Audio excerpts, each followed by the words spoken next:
Hi, how you doing? I am Ellie Johnson, and this is Isaiah Movement. I want to thank you for taking the time to watch this video. This is part 2 of our series on the soul, the mind, will, and emotion, and how we interact with God and how we interact with each other in the spirit realm or in the unseen realm. I hope you enjoy it.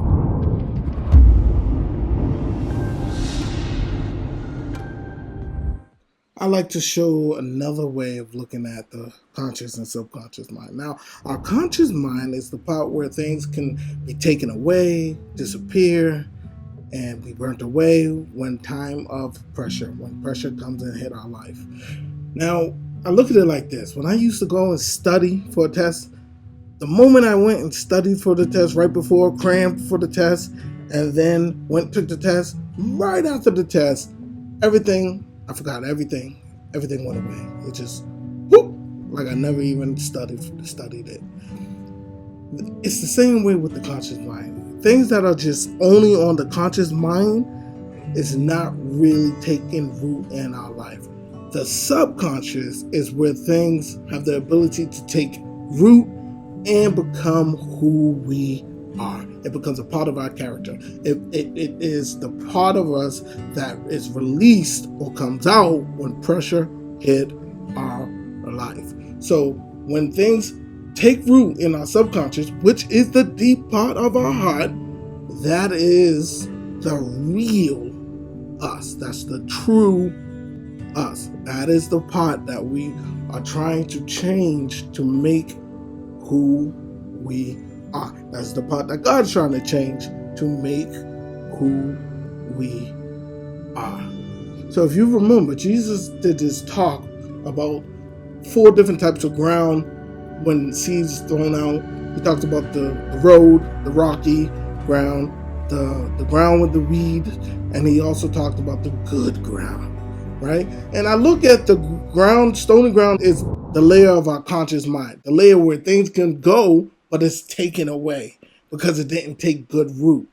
Right? Now, the subconscious is the good ground to me. Now, why do I say the subconscious is the good ground? Because that's the part of us where things go down and it take root and it becomes who we are. It makes us us. So remember this. When it comes to good ground, Jesus was talking to, when he was talking to a whole bunch of farmers, he was talking to people who understood what it means to have good ground. So when Jesus said stony ground, ground of weed or thorns, and then the good ground, the people already knew that when Jesus said good ground, he was talking about ground that was plowed and turned over. That's how you get good ground. In order to get good ground, you have to plow the ground and turn the ground over so that the seed could go into the ground and have the ability to take root. And so now, how do we turn our life and make it into good ground? There's many ways this can happen. But the 2 ways that I want to talk about is one by the way that God do it and one the way that we can do it. The way that God do it is he used the trials of life, the struggles that we have, the pain that we go through. He uses that in order to go straight through our conscious mind to our subconscious mind, deep in our heart, and allow whatever he's trying to put in us to take root. Whether that is salvation, whether that is the fruits of the Spirit, whatever it is that he's trying to get to take part of our life, he uses trials of life in order to pass our conscious mind to go directly to the deep part of our heart. The way we can do it is by chasing after God. We chase after God by denying ourselves, dying to ourselves, and meditating on the Word of God. By meditating on the Word of God, we are passing the conscious part of our mind and allowing it to take root in the subconscious deep part of our heart.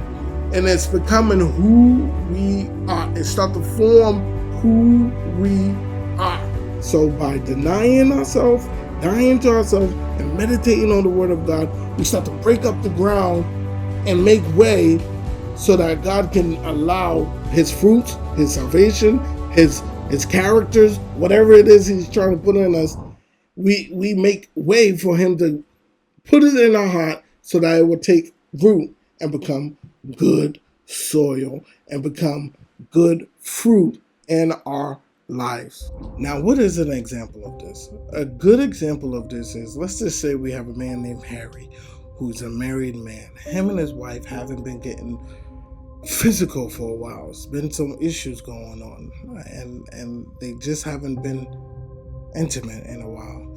And so instead of Harry trying to deal with it the right way, maybe going through counseling, maybe, talking with his wife and trying to figure out how we can handle the situation, Harry has been allowing his eyes to go to places that he shouldn't be going, watching things that he shouldn't be watching. And he has allowed lust to start to take over and fill his subconscious mind. It started to take root and deep in his heart, deep in his subconscious mind. It started to take root deep in his heart. And so now, all of a sudden, there's a lady at work who is flirting with Harry. She's flirting with Harry, and she's giving Harry the signs that they can start a relationship together. Now, this right here, now Harry knows in his conscious mind this is wrong. I shouldn't do it. But Harry has been filling his subconscious mind with so much lust, and he's been allowing it to take so much root that now that a pressure, temptation, has been placed on him, the lady is saying, hey, let's meet at this hotel. Now, Harry has a problem because in his heart has been filled with lust. So now that the pressure, temptation has come and is hitting him, he is more likely to react from that lust that has taken root in his heart instead of reacting with the thing that he knows in his conscious mind that it's wrong. So he's going to react. He's going to meet her at the hotel. He's going to engage in that relationship. And afterwards, he's going to be hit and says, oh man, I made a mistake. What I did is wrong.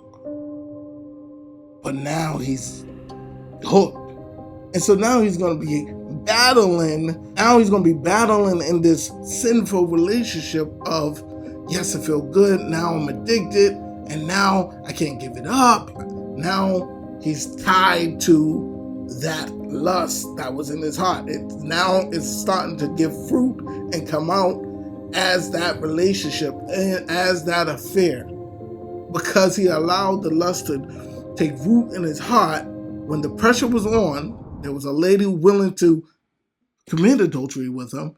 He failed because that lust came forward, because that lust became who he was, because it took root in his heart and is deep in his heart and his subconscious. So that is the reason why it's so important what we allow to take part or take root in our subconscious, what we allow to take root deep in our heart. Remember, the subconscious is the deep part of our heart. Thank you for watching this video, part 2. If you want, please check out part 1. I'll put it right up here. And any other videos that come up that YouTube will suggest for you to watch. Once again, thank you for taking the time to watch this video. Please like, share, subscribe, all that good stuff.